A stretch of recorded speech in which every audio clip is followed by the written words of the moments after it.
তার বাড়িতে আছে, তার বাড়িটা ভগবানের বাড়ি না জমের বাড়ি? জোরে বলুন। ভগবানের বাড়ি। এই যে উত্তর দিচ্ছেন, খুশি হলাম আমি। আচ্ছা, যার বাড়িতে তুলসী মন্দির আছে তার বাড়িটা ভগবানের বাড়ি, যার বাড়িতে নাই তার বাড়িটা জমের বাড়ি। আচ্ছা, তুলসী মন্দিরে যার বাড়িতে গাছটা ফুলে ফেপে উঠছে, বুঝবেন তার টাকা পয়সা গাড়ি বাড়ি হোক আর না হোক, শরীরে শান্তি কিন্তু তার আসছে। আর দেখবেন যার বিরাট বড় বড় বাড়ি হচ্ছে কিন্তু তুলসী গাছটা শুকাচ্ছে, তার বাড়ি হচ্ছে ঠিক কথা, শান্তি কিন্তু হচ্ছে না। সোনার ছপ্পর খাটে শুয়ে আছে, 1 টাকার ঘুমের ট্যাবলেট না খেলে ঘুম আসে না, শান্তি কোথায়? আমাকে অনেকে অনেক প্রশ্ন করে, এদিকে তাকান। আমরা কীর্তন করি বলে প্রশ্ন প্রচুর আসে আমাদের, কিন্তু আমি সবসময় ফোন ধরি না, এরা ধরে। তো ফোনে আমি একদিন ফোনটা ধরেছি আর প্রশ্ন করেছি, প্রদীপবাবু আপনি তো সবাইকে বোঝাচ্ছেন, আমাকে বোঝান। বললাম কি বলুন? আমার একটা প্রশ্ন আছে। আরে বাবা, প্রশ্নটা বলুন আপনি। বলে প্রশ্ন আছে, যারা কৃষ্ণ ভক্ত হয়, হরিনাম করে, তাদের ছেঁড়া কাপড় হয়, তারা ঘর ফুটে জল পড়ে, তাদের ছেলের অসুখ হয়, এ কেন হয়? কিন্তু যারা 2 নম্বরই করছে, লোক ঠকাচ্ছে, তারা দালানের পর দালান করছে, বুক ফুলিয়ে ঘুরে বেড়াচ্ছে, তাদের কিছু হয় না কেন? প্রশ্নটা খুব সুন্দর। এমন আপনার প্রশ্ন যেমন সুন্দর, আপনার উত্তর কিন্তু তার চাইতে আরো সুন্দর। বলে কিরকম? বললাম, যারা বুক ফুলিয়ে ঘুরে বেড়াচ্ছে, 2 নম্বরই করছে, লোক ঠকাচ্ছে, দালান বানাচ্ছে, ভগবান সবাইকে 2টো কলসি দিয়েছে, একটা পাপের কলসি, একটা পুণ্যের কলসি। যে লোক ঠকাচ্ছে, 2 নম্বরই করছে, আর দালানের পর দালান করছে, যত তালা বাচ্ছে তত তার জ্বালা বাচ্ছে। তো জেনে নিন, পাপের কলসিটা তারা কোনো পুণ্য হয় নাই। যেদিন পাপের কলসি পুণ্য হয়ে যাবে, দালান ছেড়ে রাস্তায় ভিখারির মতো ঘুরতে হবে। কিন্তু আপনি ধর্মকে ধরে আছেন, আপনি কষ্ট পাচ্ছেন কেন? যে পড়াশুনো করে তাকেই তো পরীক্ষা দিতে হয়, যে পড়াশুনো করে না তাকে পরীক্ষা দিতে হয়। যারা ভগবানের এই যে যারা ভগবানের নাম করে তারাই তো দুঃখ পায়, আর যারা ভগবানের নাম করে তারা সুখ পায় না, এই কষ্ট পায় না কেন বলুন তো? সাময়িক। রাখাল বাগল গরু চড়ায়, ও পরীক্ষা দেয় না, জীবনে উন্নতি ওর হয় না। যে পরীক্ষা দেয় তারই উন্নতি হয়।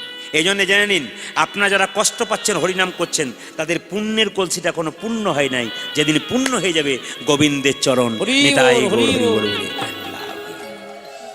এই জন্য একটা একটা করে শুনবেন, আপনাদের লাভ আছে। মন দিয়ে শুনবেন, যে যেখানে বসে আছেন। আচ্ছা বাবা, কিছু মনে করবেন না, এইদিকে তাকান। আচ্ছা, ছেলেদের ওই কি জানো কি হয়? ছেলেদের কি হয়? কেক কাটার সময় কি হয়? জন্মদিন নাকি? আচ্ছা, একটু হাত তুলে বলবেন, আপনার ছেলেদের মেয়েদের জন্মদিন করেন, সব কেক কাটেন তো? জোরে বলুন। অনেকে ভয়ে বলছে না, কোনো গন্ডগোল আছে, বলবো না। কিন্তু আপনাদের সামনে আমি দাঁড়িয়ে বলবো, এখানে বহু শিক্ষিত মানুষ এখানে বসে আছেন, আমাকে হাত তুলে আপনাদের জানাতে হবে, তাহলে বলবো হিম্মত আপনাদের আছে। বহু শিক্ষিত মানুষ এখানে দাঁড়িয়ে আছেন, বসে আছেন, আপনারা হাত তুলে জানাতে পারলে আমি বলবো হ্যাঁ, আপনার হিম্মত আছে, আপনার শিক্ষার দাম আছে। আচ্ছা বলুন তো, বাচ্চা যেদিন জন্মদিন হয় সেদিন কেকটা কাটছেন, কেকটা কাটার পর একটা মোমবাতি জ্বালিয়ে মোমবাতিটাকে ফু দিয়ে নেবাচ্ছেন, হ্যাপি বার্থডে টু ইউ, ফুস। না না না না, এ হাসি নয়, এটা আপনারা করছেন, কিন্তু কেন? মোমবাতিটা নেভানো হয় কেন? কেকটা কাটা হয় কেন? এতজন শিক্ষিত ব্যক্তি এখানে বসে আছেন, হাত তুলে বলুন। আপনার পায়ে আপনি গিয়ে হাত তুলে আমি হাত দেবো এখনই গিয়ে, মাথাটা ঠুকবো 10 বার। হাত তুলুন, দেখি কার ক্ষমতা আছে, দেখি যদি বলুন। হ্যাঁ, আপনি তো সুন্দর কথা বলেছেন। আমি যুক্তি চাইছি যে মোমবাতিটা আপনাদের বাচ্চাদের জন্মদিনের সময় নেভান আর কেকটা কাটান। এত শিক্ষিত মানুষ এখানে বসে আছেন, হাত তুলে বলুন। যদি সঠিক উত্তর দিতে পারেন, আপনার পায়ে গিয়ে আমি উপর হয়ে পড়ব। কারো ক্ষমতা নেই, একজনের ক্ষমতা। আমি বিচার করে দেখে নিচ্ছি বহুত। কেন বলুন তো? কিছু মনে করবেন না, যারা শিক্ষিত ব্যক্তি আছেন। ইংরেজরা শাসন করছিল, ভারতবর্ষে ছুটি ছিল রবিবার দিন। এখনো ইংরেজ শাসন ছেড়েছে, ভারতবর্ষে ছুটি আছে রবিবার দিন। বিচার করে বলুন, যখন ইংরেজরা শাসন করতো রবিবার দিন ছুটি রেখেছিল কেন? চার্চ গির্জাতে যাবার জন্যে। মুসলিমদের শুক্রবার ছুটি থাকে কেন? মসজিদে জুম্মার নামাজ পড়ার জন্যে। হিন্দুদের কোন বার আছে যে বারে মন্দিরে যাবার জন্যে? বলুন, হাত তুলুন, কোন বার আছে? রবিবার দিন ছুটি ঘোষণা করেছে কেন? সারা সপ্তাহের কাজগুলো গুটিয়ে নেন, মন্দিরের পাশ দিয়ে পেরুন, একবার প্রণাম করেন না? লজ্জা লাগা উচিত আমাদের। আমরা কোন জায়গায়, বিচার করবেন আমার কথাগুলো। কারো হিম্মত নাই উত্তর দেওয়ার। কেকটা কাটছেন বলুন তো মায়েরা, ডিম শুভ হয়? জোরে বলুন হ্যাঁ না না। কেকের মধ্যে কি থাকে? তবু আপনারা কেক কাটছেন বাচ্চা শুভ দিনে। মোমবাতি নেভাচ্ছেন ফু দিয়ে। মোমবাতি নেভানো মানে কি? ছেলের প্রদীপ, জীবন প্রদীপ নিভিয়ে দেওয়া। ওটা ওরা পাশ্চাত্য দেশের লোকে করেছে, তার জন্য আপনারা অবাক হয়ে যাবেন। আমি নাম করব না জায়গাটা। একবার হাই স্কুলের হেড টিচার, তিনি তার বাড়িতে ছেলের বার্থডে পার্টি করছে। আমি কীর্তন করতে গেছি ওদের গ্রামে, বলছে প্রদীপবাবুকে ডেকে নিয়ে আয়, বাড়িতে একটু প্রসাদ দেবো। তো আমাকে উনি ডেকে নিয়ে এলেন, প্রদীপবাবু একবার চলুন, হ্যাঁ আমার ছেলে আজকে বার্থডে পার্টি। বেশ, খুব ভালো কথা, চলুন যাবো। দেখছি ওই আরম্ভ হয়ে গেছে ফু দিয়ে, হ্যাপি বার্থডে টু ইউ ফুস। আমি জিজ্ঞেস করলাম, স্যার কিছু মনে করবেন না, মানে আমার একটা জিনিস জানা ছিল না, আমি একটু জানতে চাইছি। ওই কী বলুন? মানে ওই যে আপনি মোমবাতি ফু দিয়ে বাচ্চাটা নেভালো আর ওই কেকটা কাটলো, তা কী জন্যে কাটলো কেকটা আর ওই মোমবাতি নেভালো কেন? আর বলবেন না, পাশের বাড়ি সব করে বলে করছে আর কি। উত্তরটা কেমন দেখুন, আপনারা বিচার করবেন কথাগুলো। এই যে এতজন শিক্ষিত লোক তো এখানে দাঁড়িয়ে আছেন, উত্তর দিতে পারলেন কি কেউ? কিন্তু আমরা করি, কেন করি? যুক্তি দিতে ভারতীয় সনাতন ধর্মকে ধরতে হবে। মহাপ্রভু যেটা শিখিয়ে দিয়ে গেলেন সেটাকে দেখতে হবে। আমরা কোন জায়গায় যাচ্ছি, রুচির দিকে না অরুচির দিকে যাচ্ছি? লক্ষ্য করুন, আমরা ছেলে সনাতন ধর্ম বলল, ছেলের জন্মদিনে পরমান্ন পায়েস তৈরি করে তুলসী পত্র দিয়ে গোবিন্দের চরণে দিয়ে বলো, হে গোবিন্দ, এই প্রসাদটা আমার ছেলেকে দেবো যেন তোমার কৃপা লাভ হয়ে যায়। আর দ্বিতীয় কি, আপনি ঘিয়ের প্রদীপ জ্বালাবেন কেন? ভগবানের কাছে প্রার্থনা করবেন, এই ঘিয়ের প্রদীপটা যেমন দীর্ঘক্ষণ ধরে জল জল করে জ্বলে, আমার ছেলের জীবন প্রদীপ যেন দীর্ঘদিন ধরে জল জল করে। আমাদের ভারতীয় সনাতন ধর্ম কি সুন্দর যুক্তি দিয়ে গেলেন, আর আমরা কোন পথে হাঁটছি? ইংরেজ চলে গেল, ছেড়ে গেল দেশটাকে, কিন্তু ফেলে গেছে, আমরা ধরে আছি তাদের লেজটাকে। প্যান্ট শার্ট পরা আমাদের বটে? জোরে বলুন হ্যাঁ না না, বটে। এখন যদি আমি হিন্দু ছেলেদেরকে বলি যে প্যান্ট শার্ট পরবেন, আমার কীর্তনা শুনবে? না না, প্যান্ট শার্ট আপনারা অবশ্যই পরবেন, কিন্তু একটা কথা বললাম, এমন জিন্সের প্যান্ট পরবেন না যার 25 জায়গায় ফাটা থাকে। না না, লজ্জার ব্যাপার, খুব দুঃখের ব্যাপার, কিন্তু খুব দুঃখের ব্যাপার। কি ফ্যাশন এসছে বলুন তো? একটা জিন্সের প্যান্ট পরেছে, তার এইখানে ফাটা, এইখানে ফাটা, ওই একটা লজ্জা লাগা উচিত। আমরা কোন জায়গাতে যাচ্ছি? অপরাধ নেবেন না, আমি বাস্তবকে তুলে ধরি বলি, একবার জীবন্ত কথা বলবো। কয়েকদিন আগে আমি চুল কাটতে গেছি, দেখছি একটা ছেলে 25 বছর বয়স, তার 3 বছরের বাচ্চাকে নিয়ে গেছে, ভান্ডারিকে বলছে, দাদা আমাকেও হানি সিং দাও, আমার বাচ্চাটাকেও হানি সিং দাও। হানি সিং মানে বুঝতে পেরেছেন? ওপরে ঝোঁটা মতো আছে আর ধারটা চাঁচা আছে। আমি যদি হানি সিংকে কাছে পেতাম তাহলে বলতাম, ভাই তুমি এক কাজ করো, গোটা চুলটা চেষে দিয়ে একটা শিখা রেখে দাও, সব হিন্দু ছেলেগুলো মহাপ্রভুর দলে চলে যাবে। যদি পেতাম আমি তাহলে কাছে বলতাম। এখনো পর্যন্ত বৈষ্ণবরা যে জিনিসটাকে ধরে রাখতে পেরেছে, ভক্তরা আমরা সেটাকে ধরে রাখতে পারি নাই। না না, আপনি প্যান্ট পরুন, ভালো পরুন, আপনি প্যান্ট পরুন, আপনার কোনো ব্যাপার নেই, কিন্তু একটা কথা বলে রাখি সবাইকে, অন্তত যখন মন্দিরে যাবে পবিত্র দিনে একটু ধুতি পরে যাও, ভাবটা পবিত্র হবে। পুলিশের খাকি পোশাকটা যতক্ষণ শরীরে থাকবে না, পাওয়ার তখন বেড়ে যায়। যখন সাধারণ পোশাকে থাকে, পাওয়ার থাকে না। সেরকম আপনি যখন মন্দিরে যাবেন, তখন পবিত্র পোশাক পরে গেলে আপনার ভাবটা, পবিত্রতা আরো বেশি বেড়ে যাবে। ওই জায়গাগুলো ধরতে হবে। আমি বিয়ে বাড়ি যাবো, আমার সাজ আলাদা থাকবে। আমি কুটুম্ব বাড়ি যাবো, আমার সাজ, কিন্তু যখন আমি মন্দিরে যাব তখন ভাবটা পবিত্র। কেন? পোশাকটা দরকার আছে। বাচ্চা ছেলেগুলোকে ইউনিফর্ম দেয় স্কুলে, কেন দেয়? একটা ভাবের ব্যাপার আছে। যদি জিন্সের প্যান্ট পরে যায়, তেরি বাগিয়ে যায়, পড়াশোনার দিকে নজর যাবে না। প্রত্যেকটা জিনিসের নিয়ম আছে, এই নিয়মটাকে ধরে রাখতে পারলে আমাদের জীবন সুন্দর হবে। তাই আসুন, আপনাদের তুলসী মঞ্চের কথা যখন বললাম, ছোট করে বলে রাখি, যার বাড়িতে তুলসী মঞ্চ আছে তার বাড়িটা ভগবানের বাড়ি, যার বাড়িতে তুলসী মঞ্চ নেই তার বাড়িটা কি বাড়ি বলুন? জমের বাড়ি। আস্তে, যে ঘুমাচ্ছে সে বলুন কিসের বাড়ি? জমের বাড়ি। তুলসী মঞ্চে গাছ লাগাবেন, কিন্তু কোন দিন লাগাবেন? বুধবার দিন লাগাবেন। তুলসী মঞ্চে গাছ পাতা তুলবেন, পাতা তুলতে তুলতে পাতা বা গাছের ডাল যদি ভুল করে ভেঙে যায়, কৃষ্ণের অঙ্গে আঘাত করা হয়। তুলসী মঞ্চে পাতা তুলবেন, পশ্চিম দিকে মুখ করে তুলবেন না। প্রশ্ন করবেন কেন? ভগবান তো সব দিকেই আছে, কিন্তু মুসলিমদের শাস্ত্র বলল ওইদিকে কাবা মসজিদ আছে, ওটাকে লক্ষ্য করে নামাজ পড়ে। আর হিন্দুদের জন্য বলল সূর্যদেব পূর্ব দিকে উদয় হয়, তাই সূর্যকে পিছু করে হিন্দু কোনো ভালো কাজ করবে না। তুলসী পাতা তুলতে তুলতে পাতা বা গাছের ডাল ভুল করে ভেঙে গেলে কৃষ্ণের অঙ্গে আঘাত করা হয়। ওই জন্য পাতা যখন তুলবেন তখন মাথায় রাখবেন, পাতা তুলতে তুলতে হরে কৃষ্ণ মহামন্ত্র বলতে বলতে তুলবেন, দেখবেন পাতা ভাঙলে কোনো অসুবিধা হয় না। এইবার বলে রাখি, তুলসী মঞ্চে জল দেবেন কিন্তু একটা শুভ্র পোশাক পরে দেবেন, যে পোশাকটা লাল পেরে সারাসারি হওয়া দরকার। দাদা ভাইয়েরা গামছা পরে বা ধুতি পরে দেবেন, কাছা করে দেবেন, ভক্তি জন্মাবে। তুলসী গাছে যখন জল দেবেন মায়েরা মাথায় রাখবেন, পশ্চিম দিকে মুখ করে জল দেবেন না, পশ্চিম দিকে মুখ করে পাতা তুলবেন না। মঞ্চে পরিক্রমা করবেন, 4 বার করবেন। কিছু কাজ করতে হয় সংসারে, যেগুলো করলে দেখবেন অনাবিল আনন্দ পাবেন। এই যে আনন্দটা যেটা টিভি দেখে পাচ্ছেন বা নিজেকে সেজে পাচ্ছেন, সেই আনন্দটা দেখবেন গোবিন্দ সেবা করে অনেক পাবেন। কারণ আমি একটা প্রমাণ আপনাদের দিয়ে দিই। আমি পরশু তারিখে যেখানে গান গাইছিলাম সেখানে দেখতে পেলাম কতগুলো মেয়ে কীর্তন শুনতে এসছে কলকাতা থেকে, ওদের বাড়ি কুটুম্ব। তো মেয়ে 3টে ব্যাগের মধ্যে 3টে গোপাল এনে আসরে নামিয়ে দিয়েছি। তো বললাম, জিজ্ঞেস করলাম বাড়ি কোথায়? কলকাতা। আপনি কি করেন? একটা মেয়ে বলল, আমি হাই স্কুলের শিক্ষিকা। একটা মেয়েকে বললাম, তো আপনি কি করেন? আমি দাঁতের ডাক্তার। আর আপনি কি করেন? উনি বলছেন, আমি বিউটি পার্লারে কাজ করি। এগুলো কি করেছেন? গোপাল ছাড়া তো কিছু নেই। চিন্তা করে দেখুন, হাই এডুকেটেড মেয়ে, সেই মেয়েটা কি করছে? গোপালটাকে রেখেছে। আবার কীর্তনের শেষে সবাই যখন চলে গেল তখন সুন্দর সুন্দর শাড়ি পরে গড়াগড়ি দিচ্ছে। আমি একটু চালাকি করে জিজ্ঞেস করলাম, আচ্ছা এত সুন্দর শাড়ি পরেছেন, গড়াগড়ি দিচ্ছেন, শাড়ি ময়লা হবে না? আপনার কীর্তনে শুনেছি বাবা। বলে কি? একটা স্বামীর যদি 10টা কাপড়ের দোকান থাকে, চিতায় যখন চলে যাবে একটা কাপড়ও দেবে না। ভক্তপদ ধুলিয়ার ভক্তপদ জল, ভক্ত ভক্ত শেষ হয় 3 মহাবল। জীবনে কিছুই নাই, যদি এই জিনিসটা গ্রহণ করেন দেখবেন জীবন সুন্দর হয়ে যাবে। বিশ্ব সুন্দরী মানে যে মেয়েটা বিশ্বের সবচেয়ে দেখতে সুন্দরী তা নয়। বিশ্ব সুন্দরী মানে তার প্রচুর গুণাবলী আছে। আমরা যখন কীর্তন করতে যাই বিভিন্ন, শুধুমাত্র তো জেলায় জেলায় নয়, রাজ্যে রাজ্যে যাই। আমি আসামে গিয়েছিলাম, আসামে কলেজে পড়া মেয়েরা, ভালো ভালো শিক্ষিত মেয়েরা খাতা কলম নিয়ে বসে আছে। কেন? প্রদীপবাবু কি নতুন বলছে ওগুলো লিখবো, ওগুলো ব্যবহার করবো। শেষে আমাকে দেখাচ্ছে, এটা ঠিক লিখলাম তো। তার মানে কি? তাদের জীবনটাকে উন্নতি করার জন্য ভালো ভালো কথা শুনতে আসে। এই জন্য আপনাদের কাছে নিবেদন রইল মায়েরা, কীর্তন শুনলেন আপনারা, তত্ত্ব কথা শুনলেন, তথ্য কথা শুনলেন, পদাবলী শুনলেন, তার ফাঁকে একটা কথা বলে যাই। মা যশোদা যেমন কাঁদছে, সব কিছুই করবেন, দুটো জায়গা ঠিক রাখবেন। কৃষ্ণকে পুজো করুন না করুন, ভগবানকে পুজো করুন না করুন, দুটো দেবদেবী দুটো বাড়িতে রয়েছে জীবন্ত, ওদেরকে পুজো করুন। এই দেবদেবী কারা?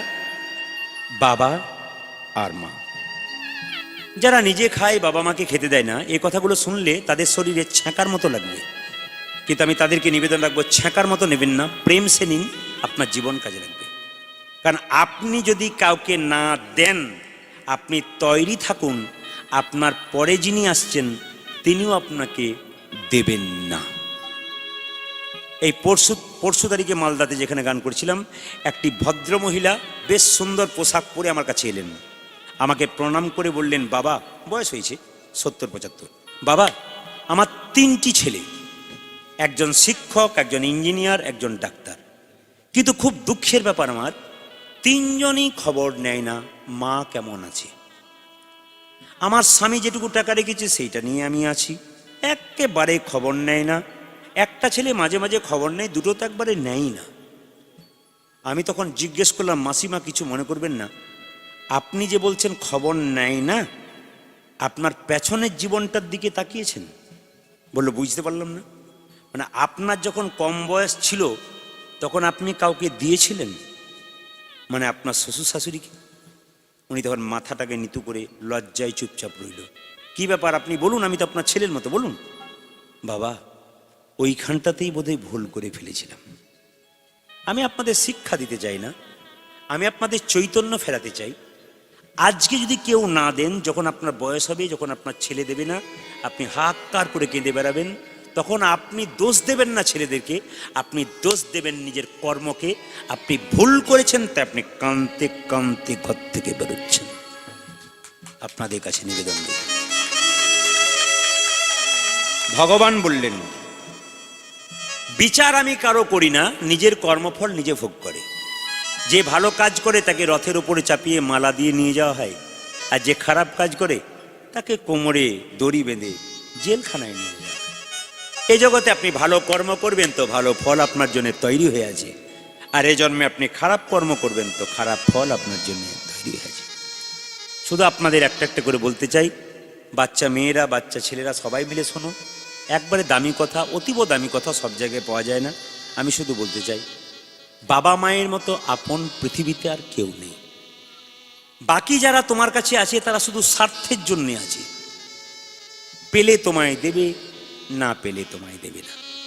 কিন্তু বাবা মায়ের কোনো স্বার্থ নেই, কোনো না, খেতে দিলেও ভালো, না দিলেও ভালো। আমি একটা জায়গায় ছোট্ট প্রমাণ দিচ্ছি আপনাদের।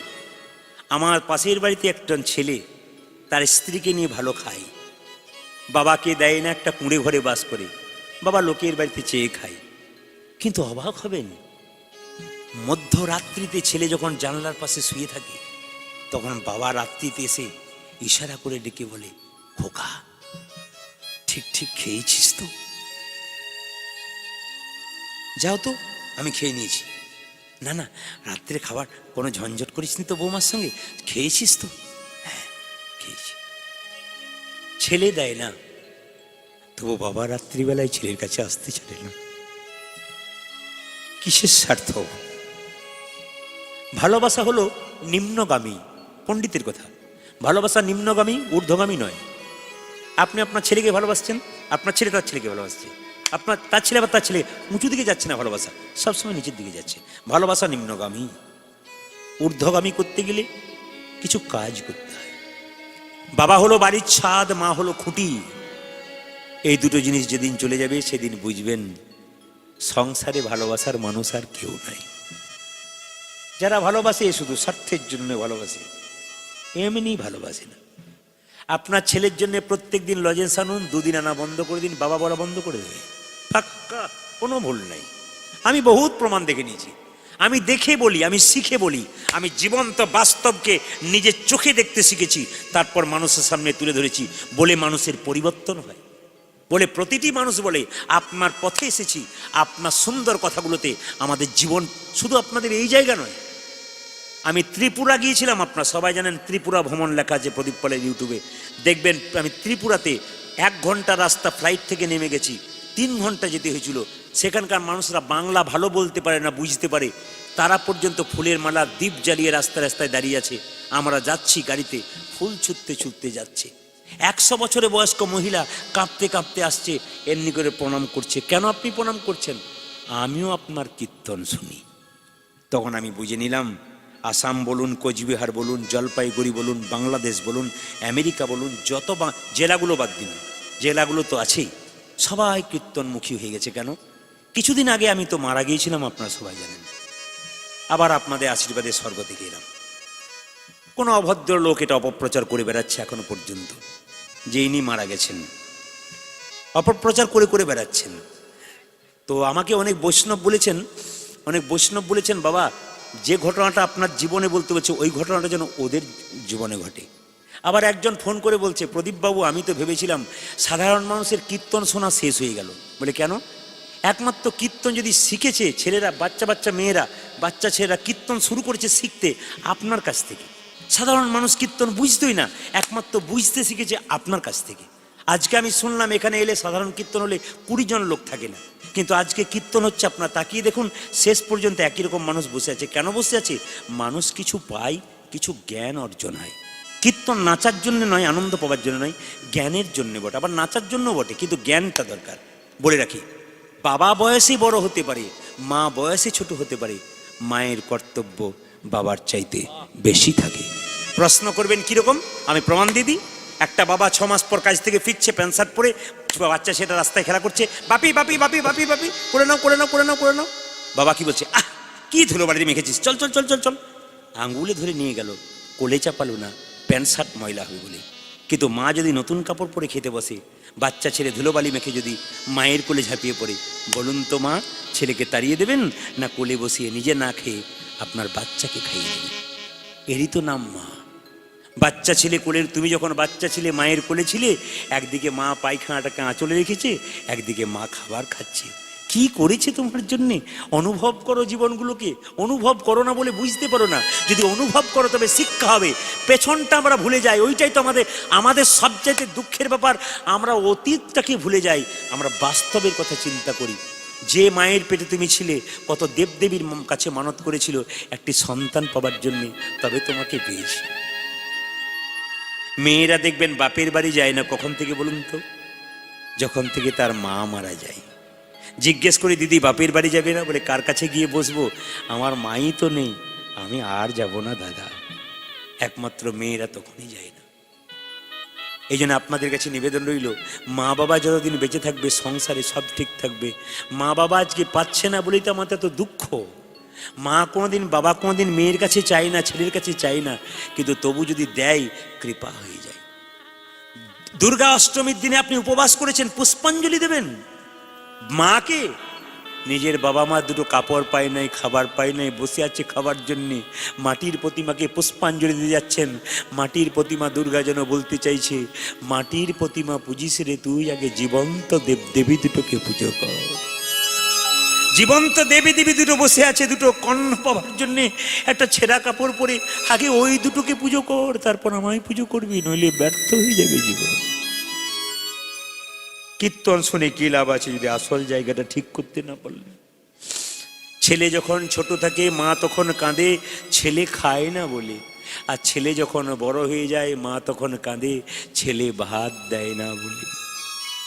সবচাইতে লজ্জার ব্যাপার, একটা ছেলে মায়ের পেটে 10 মাস 10 দিন জায়গা হয়, সেই ছেলে কলকাতায় গিয়ে বড় ফ্ল্যাট তৈরি করলে, ফ্ল্যাটে বাস করলে মা বাবার একদিনের জন্য জায়গা হয়। কি লাভ হবে কীর্তন শুনে যদি আসল জায়গাটা আপনি ঠিক রাখতে পারলেন না? কি লাভ হবে কীর্তন শুনে যদি আপনার বিবেকটাকে জাগাতে পারলেন না? কি লাভ হবে কীর্তন শুনে যদি আপনার পশুত্বটাকে বের করতে না পারলেন না? যদি কি লাভ হবে কীর্তন শুনে যদি আপনার মনুষ্যত্বের বিকাশ ঘটাতে পারলেন না? কীর্তন শুনে কোনো লাভ হবে না যদি এই জায়গাটা ঠিক না রাখতে পারেন। মায়ের মতো আপন পৃথিবীতে কেউ হয় না। আমি আপনার অনেক প্রমাণ দিয়েছি, একটা ছোট্ট প্রমাণ দিয়ে দিই। যদি আপনি কাউকে না দেন, আপনি তৈরি থাকুন, আপনি পাবেন না। প্রমাণ দেখবেন, স্বামী যখন কাজে যায় স্ত্রী কি বলে, এক থলে হাট এনো, কাল আমার ভাই আসবে। মেয়ে কি বলে, বাবা মোবাইলটা নিয়ে এসো, কয়েকদিন ধরে বলছি। ছেলে বলছে ঘড়িটা নিয়ে এসো। সবাই বলছে এই এনো সেই এনো, একজন দরজা থেকে বলছে খোকা সাবধানে যাস আর সময় মতো খাস। পৃথিবীতে একজন বলতে পারে মা। আপনার ছোট্ট বাচ্চাটা যখন আপনাকে কিল ঘুষি মারে, আপনার চুল টেনে মারে, আপনি তবু ছেলেকে আদর করেন, 2 থাপ্পড় দিয়ে আবার কাছে টেনে নেন। ছেলে যেমন ছোটবেলায় জ্বালাতন করে, বৃদ্ধ বয়স যখন হয়ে যায় তখন একটু খিটখিটে মেজাজ হয়ে যায়, ও তো বাচ্চার মতো হয়ে যায়। ও তো আপনার কাছে দুটো ডাল ভাত শাক ভাত চাই। একটা ছেলে যেমন অপেক্ষা করে থাকে মা কখন দেবে তখন খাবো, বৃদ্ধ বয়সে বাবা মা বসে থাকে দুটো ডাল ভাতের জন্যে। দুটো ডাল ভাত দিতে পারলেন না, তবে আপনি রমণী হলেন কি করে? আপনি তো নারী জাতির কলঙ্ক হয়ে গেলেন। আপনাকে মা বলা তো উচিত নয়, আপনি তো মা নামের কলঙ্ক হয়ে গেলেন। দুটো ডাল ভাত যদি না দিতে পারেন, এই জায়গাগুলো ঠিক রাখুন। আমি একটা জীবন্ত প্রমাণ দিয়ে লীলাটাকে খতম করব। জীবন্ত প্রমাণটা কি? আমার পাশের বাড়িতে একটা ছোট্ট ছেলে, 7 বছর বয়স। তার মা বাবা তার দাদু ঠাকুমাকে একটা কুঁড়ে ঘরে রাখে, খড়ের ঘরে, আর পাথরের থালায় খেতে দেয়। আর তার মা বাবা দালান ঘরে থাকে, কাঁসার থালায় খায়। একদিন ছোট্ট বাচ্চাটা জিজ্ঞেস করছে, মা তুমি কাঁসার থালায়, আমি কাঁসার থালায়, বাবা কাঁসার থালায়, দাদু ঠাকুমা কেন খড়ের ঘরে আর দাদু ঠাকুমা কেন পাথরের থালায় খাই? দেখে নেবেন আপনারা যারা বয়স্ক হয়েছেন, সবচাইতে আশ্চর্যের ব্যাপার, টাকার চাইতে টাকার সুদের মিষ্টি আছে। দেখবেন ছেলের চাইতে নাতি নাতনির প্রেম দেখবেন দাদু ঠাকুরমার প্রতি থাকে। আমি দেখে নিয়েছি অনেক জায়গাতে ছেলের বাবা মা খেতে দেয় না, তো ছেলেটা কি করে, নাতিটা কি করে, দোকান থেকে বিস্কুট চানাচুর এনে দাদুকে দিয়ে বলে আড়ালে, দাদু খেয়ে নাও খেয়ে নাও, সারাদিন কি দরকার? ওইটারই তো নাম রক্ত, ওইটাই তো রক্ত।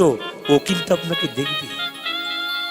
আপনাদের কাছে নিবেদন রইল, ছেলেটি প্রশ্ন করছে 7 বছরে, মা আমরা কেন কাঁসার থালায় খাই? কই তোমার, বলছে চুপ কর, পাকামি হয়ে গেছে, মেরে থাপ্পড়ে দাঁতগুলো ভেঙে দেবো। ওটা বাচ্চা অবস্থায় ধমকাচ্ছেন, ও যখন বড় হয়ে যাবে তখন আর ধমকানোর ক্ষমতা থাকবে না। কতদিন চাপা দিয়ে রাখবেন, চুপ কর দাঁতগুলো ভেঙে দেবো, পাকামি হয়ে গেছে? ওটা কতদিন বলবেন আপনি? আপনি কি এই জায়গায় থাকবেন না? আপনার বাচ্চাটা ওই জায়গায় থাকবে? ওই বাচ্চা যখন 21 বছর বয়স হলো, জীবন্ত প্রমাণ আমি দেখেছি, কলকাতা থেকে ফিরলো কাজ করে, পড়াশুনো করে, জিজ্ঞেস করছে দুর্গাপুজোর দিন এসছে, মা তোমার কাছে আমার প্রশ্ন আছে, পরে বলবো। দাদু ঠাকুমার কাছে গিয়ে বলো, দাদু কেন তুমি ঘরে ঘরে থাকো, ভেতরে বাস করতে পারো না? কেন তুমি পাথরের থালা খাও, কাঁচা থালায় খেতে পারো না? দাদু ঠাকুমা খুব চালাক, জানে ঝগড়া হবে, তাই বলো, দাদু ভাই তুই কিছু বুঝিস না, আমরা পুরাতন যুগের লোক তো, আমাদের ঘরের ঘরটাই ভালো, আর কাঁসার থালা ভালো লাগে না আমাদের। নাতি বললো, চুপ করো, ও যাকে বোঝাবে বোঝাবে, আমাকে বুঝিও না, ওসব আমি আগে বুঝে গেছি। ও ছোটবেলায় বুঝতাম না, এখন ও সব বুঝেছি। একবারে কথা বলবে না তুমি, পাথরের থালা দুটো মাই দাও। কেন দেবো? আর এটাও দরকার আছে। পাথরের থালা দুটো নিয়ে নাতি আলাদা জায়গায় রেখে দেবে। মা এসে বলছে, কই আপনাদের থালা দিন, খেতে দেবো। নাতি ছেলে এসে বললো, মা কাঁসার থালায় দাও। কাঁসার থালা নেই, যেটা তুমি খাও সেটা দাও, যেটাতে আমি খাই সেটা দাও। মায়ের আর কোনো উত্তর নেই। কেন দাদু ঠাকুমা, তোমার বাবা মা যখন আসে তখন থালা তো থালাই দাও, কাঁসার থালাই, কেন আমার দাদু ঠাকুমা দাও না কেন? দুটো ভাগ কি করে হয়ে গেল? 21 বছরের ছেলে কেমন প্রশ্ন করছে দেখুন। তোমার বাবা মা যখন আসে 2-4 দিনের জন্যে, তখন তো দিব্যি তুমি দিচ্ছ থালাই, কাঁসার থালাই, আমার ঠাকুমা দাদুমাকে দিচ্ছ না কেন? এরা কি দোষ করলো? কোনো উত্তর নাই। 21 বছরের ছেলে, মা তখন আস্তে আস্তে তার কাছে বাচ্চা হতে যাচ্ছে, বাচ্চা বড়, সেই দিন ঠকবেনি। জিজ্ঞেস করছে, পাথরের থালা কই? ছেলে বলল, আমি রেখেছি। দিবি না? না। কেন? যত্ন করে রাখলাম। কারণ কি? 21 বছর বয়স আমার, কিছুদিন পর আমার বিয়ে দেবে, তখন তোমাদের এই ঘরটাতে আসতে হবে, আর সেদিন কাঁসার থালা পাবে না, সেদিন ওই পাথরের থালা দুটো আমি তোমাদের দুজনকে দিয়ে দেব। আপনারা সম্রাট আলেকজান্ডারের নাম সবাই শুনেছেন, জোরে বলুন, একটু জোরে বলুন। সম্রাট আলেকজান্ডার, দাদা ভাইয়েরা শুনেছেন। আচ্ছা, সম্রাট আলেকজান্ডার যখন মারা যাবে, আসতে হসপিটালে ভর্তি হয়ে আছে, মন্ত্রীকে ডেকে বলল, মন্ত্রী আমার 3টি ইচ্ছা পূর্ণ করো। ভালো করে শিক্ষণীয় বিষয় শুনে নেবেন, যা শিক্ষিত ব্যক্তি আছেন তারা শুনবেন, সাধারণ আছে তারা শুনবেন। আলেকজান্ডার বলছে, আমি যখন মরে যাব আমার 3টি ইচ্ছা পূর্ণ করো। মন্ত্রী বলল, স্যার বলুন প্রথম ইচ্ছা কি? বলছে, প্রথম ইচ্ছা, এদিকে, আমি যখন মরে যাব আমার মৃতদেহটা সাধারণ মানুষ কাঁধে নেবে না, 4 জন ডাক্তার যেন কাঁধে নিয়ে যায়। কি বললাম, জোরে বলুন। 4 জন ডাক্তার, সাধারণ মানুষ কাঁধে নেবে না, না, 4 জন ডাক্তার যেন কাঁধে নেই। বেশ, স্যার লিখে নিলাম। 2 নম্বর। 2 নম্বরটা কি? আমি যখন মরে যাব লোককে চিত হয়ে শুয়ে নিয়ে যাই, আমাকে হাতগুলো উপর হয়ে শুয়ে দিয়ে হাতগুলো এরকম ঝুলতে ঝুলতে নিয়ে যাবে। এত বড় সম্রাট আলেকজান্ডার কি সুন্দর শিক্ষা দিচ্ছেন দেখুন। বলছে, আমি যখন মরে যাব আমার হাতটা এরকম যেন ঝুলতে ঝুলতে যায়, উপর হয়ে শুয়ে নিয়ে ঝুলতে ঝুলতে যায়। স্যার লিখে নিলাম। 3 নম্বরটা বলুন। আমি যখন মরে যাব আমার মৃতদেহ কাঁধে নিয়ে যাবে, যত রোজগার করেছিলাম পয়সাগুলো সব পেছনে ছড়াতে ছড়াতে নিয়ে যাবে। স্যার লিখে নিলাম। মন্ত্রীর সাহস হচ্ছে না, জিজ্ঞেস করছে যে কি জন্য এগুলো বলছেন। জিজ্ঞেস করো, স্যার ছোট মুখে বড় কথা হবে, যদি আমাকে অনুমতি দেন তবে আমি বলি। কি আপনি যে বললেন 3টে কথা, এগুলোর মানেটা জিজ্ঞেস করব। প্রথমটা বললেন আপনি যখন মরে যাবেন আপনাকে 4 জন ডাক্তার কাঁধে নিয়ে যাবে, মানেটা বুঝলাম না। বলছে, শোনো মন্ত্রী, আমাকে ডাক্তার কাঁধে নিয়ে যাবে কেন, সাধারণ মানুষ নিয়ে যাবে না কেন? আমি জগৎকে দেখাতে চাই ডাক্তার কাঁধে করে নিয়ে যাচ্ছে। মানে কি? আসে যদি ডাক্তার তবে কি করিবে ডাক্তার, আসে যদি ডাক্তার কি করিবে ডাক্তার। যুক্তি আছে, যুক্তি আছে, যুক্তি আছে। এদিকে দেখাবেন। আস্তে, আমার বাড়ির পাশে একটা ছেলে ভিক্ষা করে, এখন মারা গেছে, বহু ছোট ছিলাম তখন। সেই লোকটা ভিক্ষা করতে আসতো, এদিকে তাকাবেন, মা 4টি হবে দিত। এই গালের এখানটা ফুটো হয়ে গেছিল, সবাই তাকান, এখানটা ফুটো হয়ে গেছিল, সামান্য ঘা হলে ভেলো চলে যান আপনারা, কিন্তু এখানটা ফুটো হয়ে গেছিল। এই পাশে খেত, এই পাশে ভাতগুলো বেরিয়ে যেত। আশ্চর্যের বাবা, জীবন্ত দেখেছি। এই পাশে খেত আর এই দিকে ভাতগুলো বেরিয়ে চলে যেত। তো যখন খেত লোকের বাড়িতে, এমনি করে হাতটা আর দিত, খেত, ভেতর দিকে চলে যেত। এ কেস যদি আমাদের জীবনে কারো হতো, সে তো ভেলোর, ব্যাঙ্গালোর, চেন্নাই করে ক্লিয়ার করে দিত। কিন্তু লক্ষ্য করুন, ওকে দেখলাম 1 মাস 1.5 মাস পর আস্তে আস্তে ঘাটা শুকিয়ে যাচ্ছে। 3 মাস পর দেখলাম পরিষ্কার হয়ে গেছে। জিজ্ঞেস করলাম, আচ্ছা তোমার ঘাটা শুকালো কি করে? হে ডাক্তারবাবু 2-4টা ট্যাবলেট দিয়েছিল, দয়া করে, আস্তে আস্তে চলে গেল। আসে যদি ডাক্তার তবে কি করিবে ডাক্তার, ডাক যদি তার না আসে যতই যাই হোক না কেন তোমার যাবার ক্ষমতা নাই, কারো ভালো করার ক্ষমতা নাই। আসে যদি ওই জন্য ডাক্তার কাঁদে নিল কেন, আমি জগৎকে দেখাবো। আসে যদি ডাক্তার, তবে কি করবে ডাক্তার?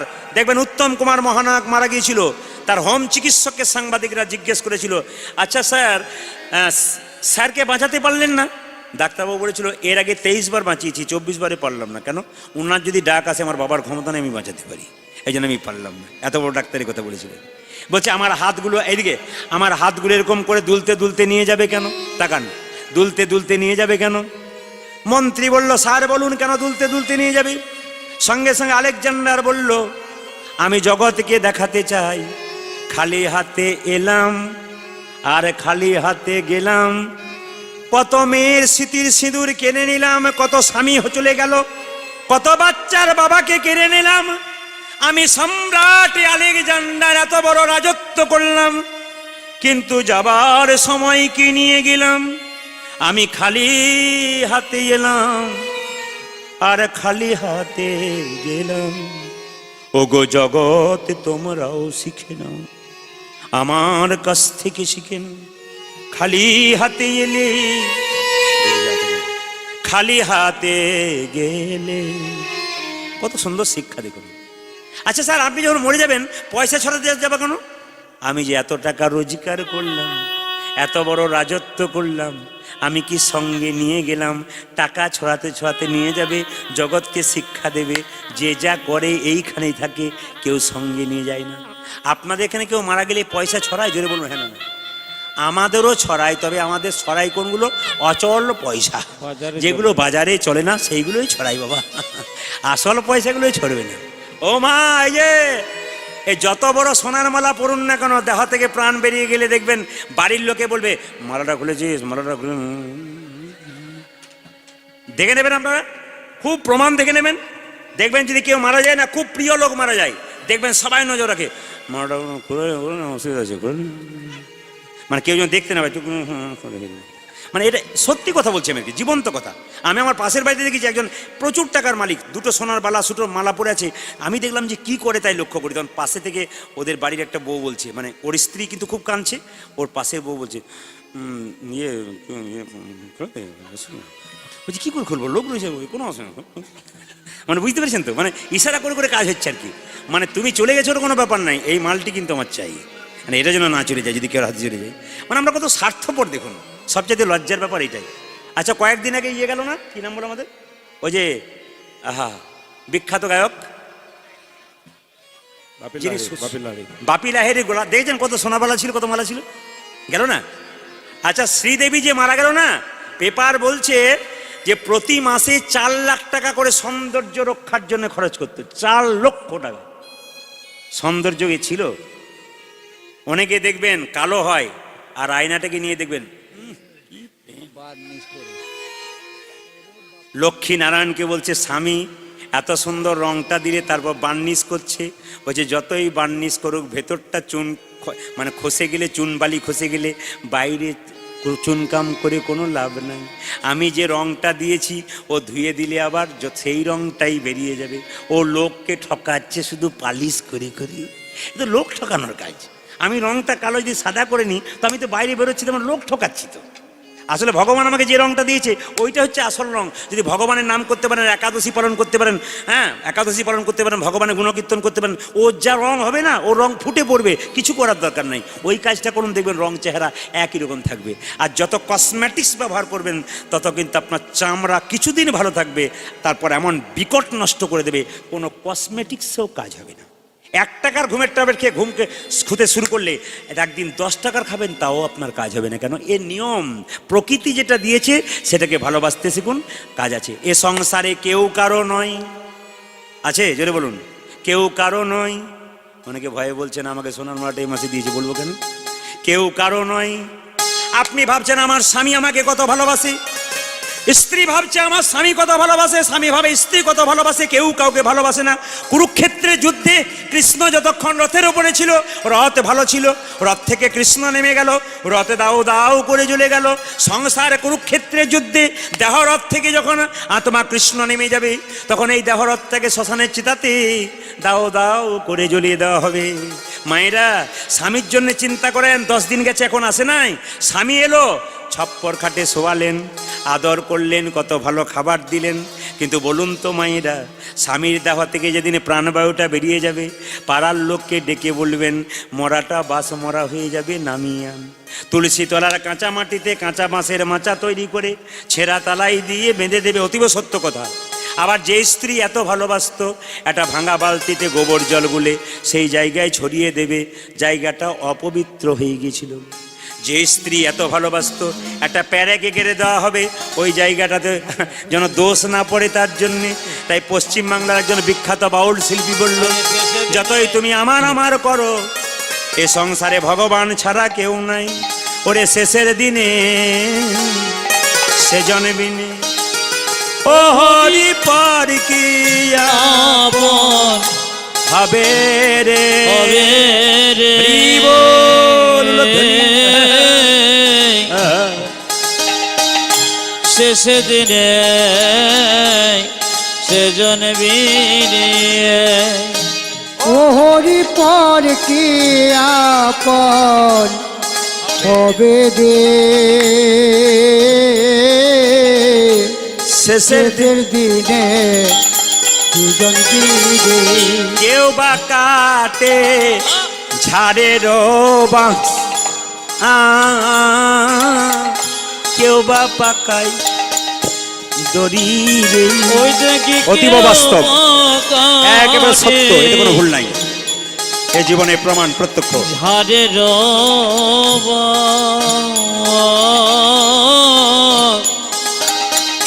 কেউ বা পাকায় দড়ি রে, কেউ বা কাটে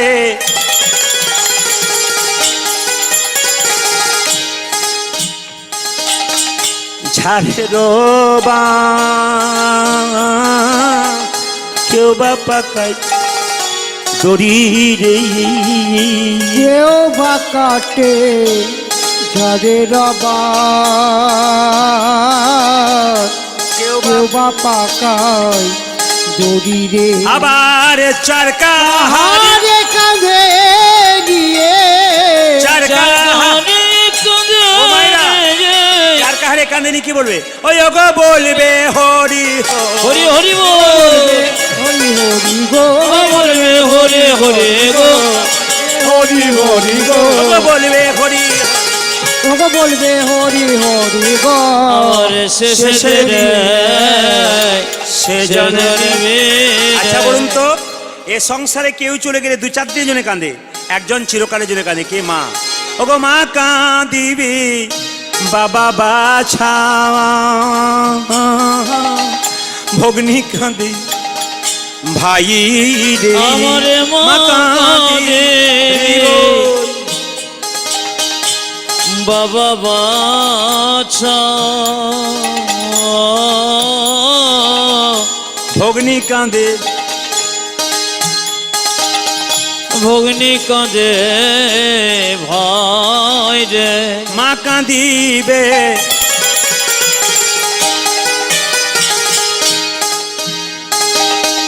বাবা বাছা,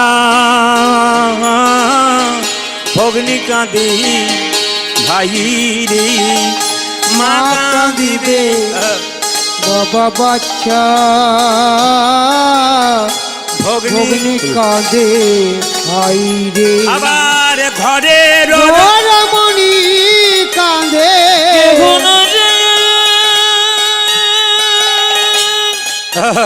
আমার বলতে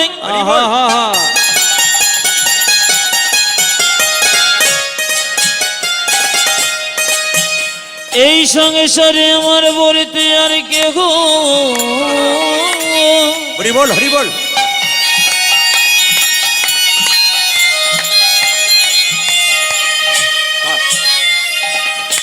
আমার বলতে আর কে গো, কেহ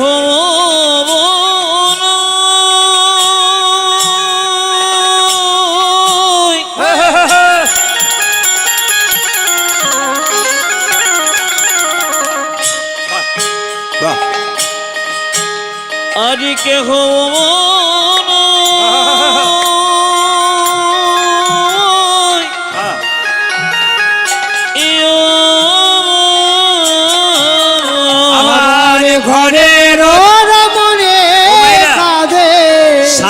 গেলে স্ত্রী কি বলে কাঁদে?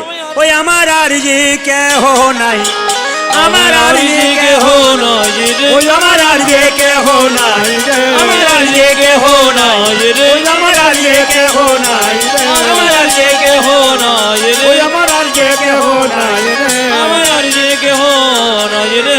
আর শেষের দিনে সে জানাবি। সবাইকে করজোরে বসে মাথায় কাপড় নিতে বলবো। তুলসী মঞ্চে যখন জল দেবেন তখন এই মন্ত্রটা গাইতে গাইতে দেবেন। সবাই মিলে বলুন, নামা নামা তুলসী, হাততালি দিয়ে, কৃষ্ণ প্রেয়সী, একসঙ্গে, রাধা কৃষ্ণের সেবা পাবো এই অভিলাষী। হরি বল। নম নম তুলসী কৃষ্ণ প্রেয়সী, রাধা কৃষ্ণের সেবা পাবো এই অভিলাষী। বলো, নম নম তুলসী কৃষ্ণ প্রেয়সী, রাধা কৃষ্ণের সেবা পাবো এই অভিলাষী। উলধ্বনি। নম নম তুলসী কৃষ্ণ প্রিয়সী, রাধা কৃষ্ণের সেবা পাবো এই অভিলাষে। যে তোমার নামে লই মন বাঞ্ছা পূর্ণ হয়, যে তোমার নামে লয় মনোবাঞ্ছা পূর্ণ যে হয়, তোমার নামে লই মন বাঞ্ছা পূর্ণ হয়, যে তোমার নামে লয়ে মন বাঞ্ছা পূর্ণ হয়, কৃপা করে কর মোরে বৃন্দাবনবাসী। যে তোমার নামে লয় মনোবাঞ্ছা পূর্ণ হয়, কৃপা করে করো আমি বৃন্দাবনবাসী। এই গানটা গাইবো আর একটা প্রমাণ দিয়ে দিই আপনাদেরকে, ছোট্ট প্রমাণ। আমি আজ থেকে 5 বছর আগে অ্যাপেলো চেন্নাই গিয়েছিলাম ডাক্তার দেখানোর জন্য। একটা প্রবলেম ছিল শরীরে, তো এই পশ্চিমবাংলা কোনো ডাক্তার হয়তো ভালো করে দেখতে পারলো না। আমি সেখানে গেলাম, তো যে ডাক্তারবাবু আমাকে দেখছিলেন লন্ডন ফর ডাক্তার জোসেফ টাচিল, তো তিনি দেখছিলেন। দেখার পরে আমার জামাইবাবু হাই স্কুলের শিক্ষক, উনি আমাকে নিয়ে গিয়েছিলেন।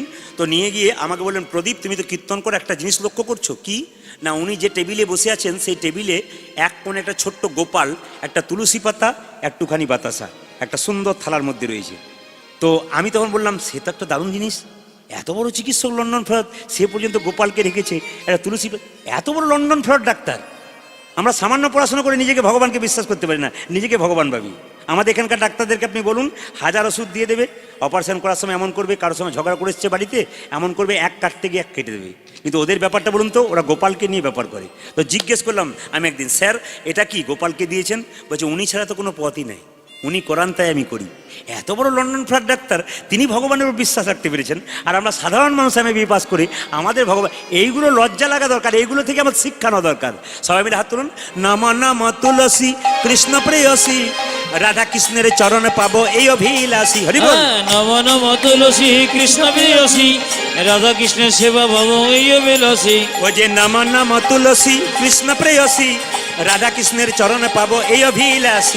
যে নম নম তুলসী কৃষ্ণ প্রিয়সী, রাধা কৃষ্ণের চরণ পাবো এই অভিলাষে। যে তোমার নামে লই মনোবাঞ্ছা পূর্ণ হয়, যে তোমার নামে লয় মনোবাঞ্ছা পূর্ণ হয়, যে তোমার নামে লই মনোবাঞ্ছা পূর্ণ হয়, যে তোমার নামে লয়ে মন বাঞ্ছা পূর্ণ হয়, কৃপা করে কর মোরে বৃন্দাবনবাসী।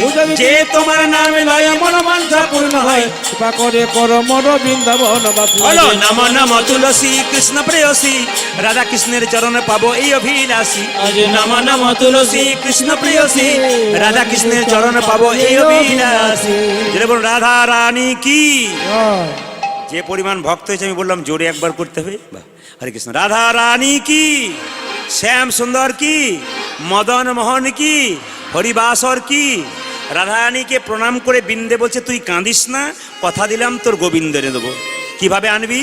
ধরে জং করু ধরে জং, করো ধরে যান, ধরে জং করু ধরে জং, ধৈর্যং কুরু ধৈর্যং, গচ্ছং মথুরাই।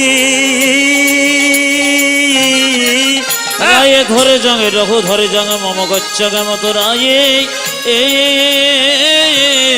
দেখুন, পদের মধ্যে ব্যাখ্যা আছে, ধরে জং করু ধরে জং, ধৈর্যং কুরু ধৈর্যং, ধরে জং করু ধরে জং, যে ধরে যাও করো ধরে যাও, গচ্ছং মথুরাই। রায়ে ধরে জঙ্গে রঘু ধরে জঙ্গে মম গচ্ছগে মতো রায়ে। এখন এখন আপনারা কেউ পয়সা দেবেন না, শেষে দেবেন। বলে কাঁদলে যাওয়া হবে না রাই, কাঁদলে যাওয়া হবে, বিনারাই, কাঁদলে যাওয়া হবে না রাই, কাঁদলে যাওয়া হবে না। এমন করে কাঁদিস না রাই, কাঁদলে যাওয়া হবে না রাই। এমন করে কাঁদিস না রাই, কাঁদলে যাওয়া হবে না ওই যে রাই। এমন করে কাঁদিস না রাই, কাঁদলে যাওয়া হবে না রাই। এমন করে কাঁদিস না রে, কাঁদলে যাওয়া হবে না। আচ্ছা মায়েরা, ঘর থেকে বেরোনোর সময় শুভযাত্রা দেখলে যাত্রা ভালো হয়। একটু বলি, আপনারা বলুন তো মেনে, পূর্ণ কলসির জল দেখলে যাত্রা ভালো হয় না খারাপ হয়? জোরে বলুন। ভালো হয়। আচ্ছা, বিন্দে যখন গোবিন্দকে আনতে যাচ্ছে তখন ডান দিকে গাভী দেখলো আর ডান দিকে ব্রাহ্মণ দেখলো। ঘর থেকে বেরোনোর সময় ডান দিকে গাভী আর ডান দিকে ব্রাহ্মণ দেখলে যাত্রা ভালো হয়। বলছে শুকনো ডালে ডাকে আহা, বলছে শুকনো নদী শুকনো না, শুকনো ডালে ডাকে কা, পথে যদি দেখো মুকুন্দ চাপা, এক পা না বাড়াও বাপা। কথাগুলো মানে দেখুন, যদি ঘর থেকে বেরোচ্ছেন শুকনো ডালে কাক ডাকছে, শুকনো নদী শুকনো নৌকা দেখলেন, যাত্রা ভালো হবে না। পথে যদি দেখো মুকুন্দ চাপা, মুকুন্দ চাপা মানে কি বাবারা জানে, যাদের গোপ দাড়ি নাই, যাদের নাই তারা ভাবে সারা বেটা বেকার কীর্তন শুনতে এলাম, এ বেটা আমারই শুধুমাত্র বদনাম করতে শুরু করলো। হ্যাঁ, না না, এটা প্রাচীন লোকের কথা। শুকনো নদী শুকনো না, শুকনো ডালে ডাকে কা, পথে যদি দেখো মুকুন্দ চাপা, এক পা না বাড়াও বাপা, এক পা বাড়াবে না। আজ কি দেখবে, লক্ষ্য করুন কি করলো, রাধারানীকে প্রণাম করে ওগো রায় প্রবোধিয়া শিহরি বলিয়া, রায় প্রবোধিয়া শিহরি বলিয়া, রায় প্রবোধিয়া শিহরি বলিয়া, রায় প্রবোধিয়া শিহরি বলিয়া, দুটি চলে রাজ পথে চলে যায়, দুটি চলে রাজপথে চলে যায়, দুটি চলে রাজ পথে চলে যায়, দুটি চলে রাজপথে চলে যায়, যাত্রাকালে যদি সুমঙ্গল দেখি ঘাগরি উড়িছে মাথে, আজ যাত্রাকালে যদি সুমঙ্গল দেখি ঘাগরি উড়িছে মাথে, যাত্রাকালে যদি সুমঙ্গল দেখি ঘাগরি উড়িছে মাথে, যাত্রাকালে যদি সুমঙ্গল দেখি ঘাগরি উড়িছে মাথে, আমার যাত্রা ভালো, আমার যাত্রা ভালো, যাত্রা ভালো, আমার যাত্রা ভালো, ও যে মথুরা নগরে যাত্রা ভালো, ও যে মথুরা নগরে যাত্রা ভালো, ও যে যাত্রা ভালো, যাত্রা ভালো, মথুরা নগরে যাত্রা ভালো, আজ যাত্রা ভালো, যাত্রা ভালো, মথুরা নগরে যাত্রা ভালো।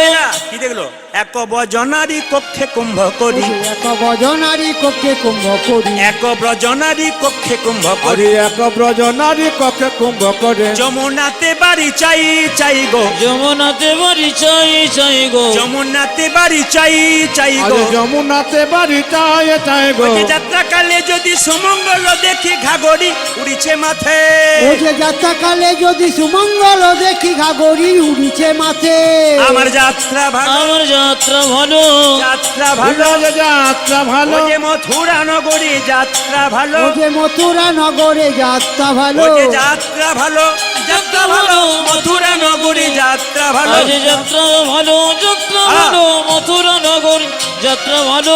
এইদিকে মায়েরা একটু মাথায় রাখবেন কথাগুলো। বলছে যদি ঘর থেকে বেরোনোর সময় কোনো মেয়েকে দেখা যায় মাথায় কাপড় নিয়ে দাঁড়িয়েছে, তার মুখ দেখলে যাত্রা ভালো হয়।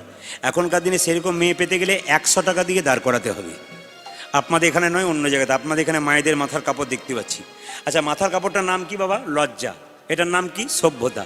এটা যে মেয়ের আছে সেটা লজ্জা আছে, যে মেয়ের নাই তার লজ্জা নাই। আপনার ছেলে রাস্তায় খেলা করবে, মাথায় কাপড় নেবে না, লোকে গালাগাল করবে। কেন? তোমারই লজ্জা নেই তো তোমার মা ছেলে লজ্জা কোথা থেকে থাকবে? এই দিয়ে দেখান মাথার কাপড় আসতে, মাথার কাপড় আমার মায়ের মা বেঁচেছিল, আমার মায়ের মা বেঁচেছিল 95 বছর বয়স, মাথার কাপড় এখানে এরকম। আপনাদের এরকম নিতে বলছি না, আমার মা বেঁচে আছেন 75 এরকম। আমার কাকিমা বেঁচে আছেন সরতে সরতে খোঁপা মানে বাম্পার পর্যন্ত এলো। এখন যারা বাড়িতে এসছে তাদের বাম্পার টাম্পার নিয়ে হাইওয়ে রোড হয়ে গেছে। তবে আচ্ছা বাবা, কিছু মনে করবেন না, ভাসু দেখবেন, আগে দেখবেন ভাসুর দেখলে মেয়েরা পর্দা নিত না, জোরে বলুন হ্যাঁ না? ভাসুর দেখলে নিত না, এখন নাই না করবেন তো। যেদিন থেকে ভাসুর হলো বর্দা সেদিন থেকে সরে গেল পর্দা, যেদিন থেকে বর্দা হলো সেদিন সরে গেল পর্দা। আপনাদের একটা সুন্দর কথা বলে যায়, যে যেখানে বসে আছেন, সাজ যদি পরবেন তাহলে ভালো সাজ পরুন। আসতে এমন সাজ পরবেন না যে সাজটাকে দেখে আপনি ভাবছেন নিজেকে সুন্দর লাগছে, কিন্তু প্রতিবেশী আপনাকে ভালো চোখে দেখছে না। খুব ভালো কথাগুলো শুনবেন।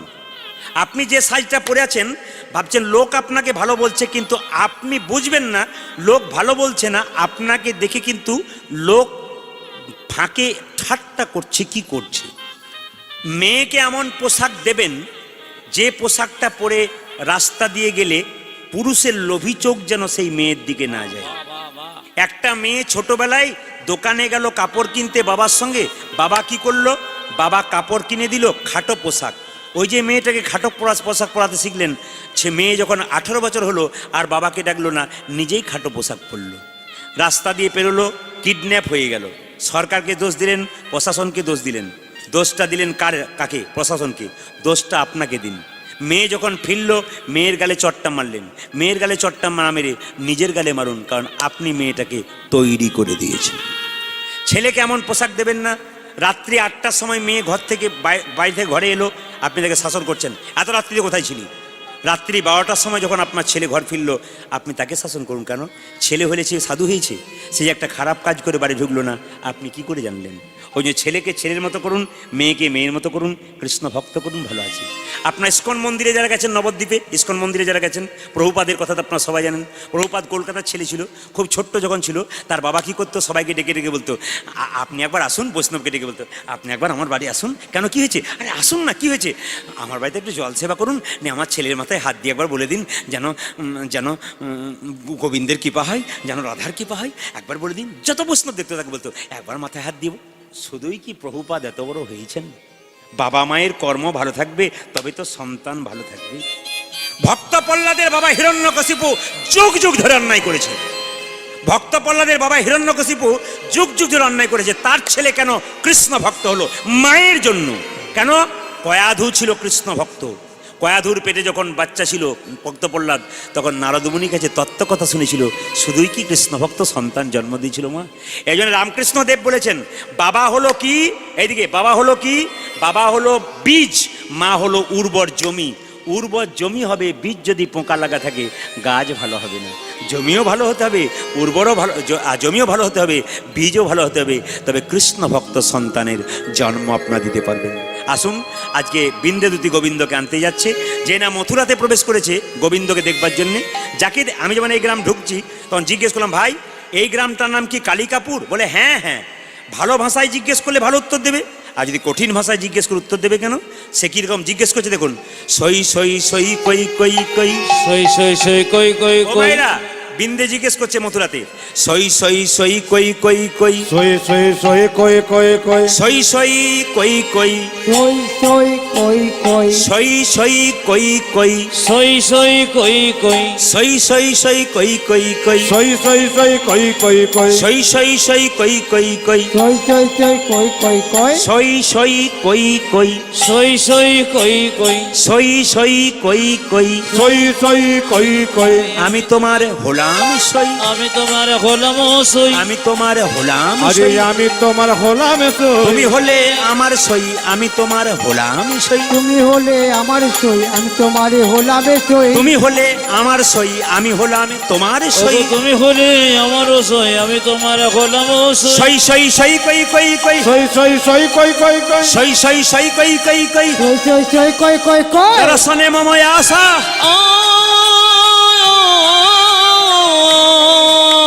সই সই সই কই কই কই, দর্শনে মম আশা,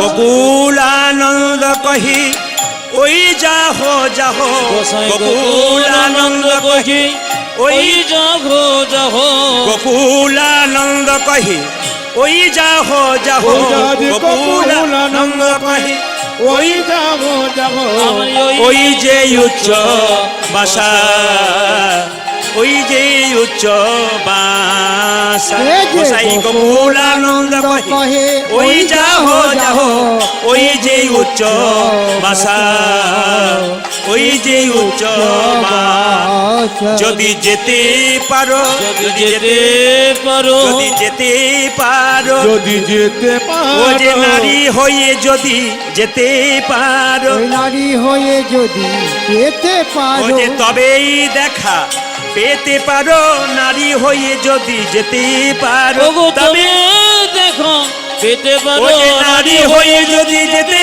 পারো, তবে দেখা পেতে পারো, নারী হয়ে যদি যেতে পারো, তবেই দেখা পেতে তুমি পারো, নারী হয়ে যদি যেতে পারো, তুমি নারী হয়ে যদি যেতে পারো। বেশ, একবার জোরে বলবেন সবাই মিলে, রাধা রানী কি, যত জয় বাড়বে তত লাভ আছে। শ্যাম সুন্দর কি, বাহ, একটু জোরে হোক। মদন মোহন কি, হরিবাসর কি। আচ্ছা বলুন তো, ভগবানকে সংসারে পাওয়া যায় না সংসারে বাইরে পাওয়া যায়? জোরে বলবেন একটু, একটু জোরে বলুন। সংসারে, বাহ, খুশি। ভগবানকে কোথায় পাওয়া যায়, সংসারে না সংসারের বাইরে? জোরে বলুন, সংসারে না সংসারের বাইরে?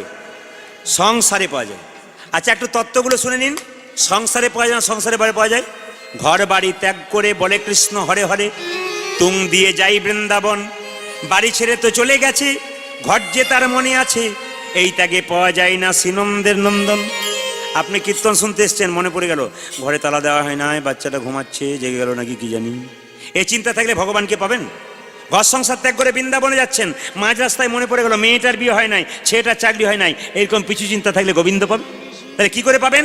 জনক ঋষি রাজা যিনি পুণ্যত্যাগী ছিলেন, তিনি কোনোদিন সংসার ত্যাগ করেন নাই, সোনার পুরীতে বসে থাকতো, মনকে সে যে গোলকে রাখতো। এরকম যদি ত্যাগী হওয়া যায়, কৃষ্ণের চরণ পাওয়া যায়। ভগবান শ্রীকৃষ্ণের ও চরণ ভাইরা, পাওয়া যায়। 3 ভরি সোনার ওজন হলে আপনাদের কত অহংকার হয়ে যায়। আর জনক রাজা সোনার বাড়িতে বসে থাকতো, মনকে রাখতো গোবিন্দের চরণে। গাড়ি বাড়ি টাকা পয়সা ধন দৌলত সব থাকবে, মন থাকবে কোথায়? গোবিন্দের কাছে। পাকাল মাছ পাঁকে থাকে, তুলে দেখো পাকাল মাছকে, বড় হয়েছে সে পাঁক খেয়ে। পাকাল মাছের গায়ে কোনো পাকের দাগ লাগে নাই।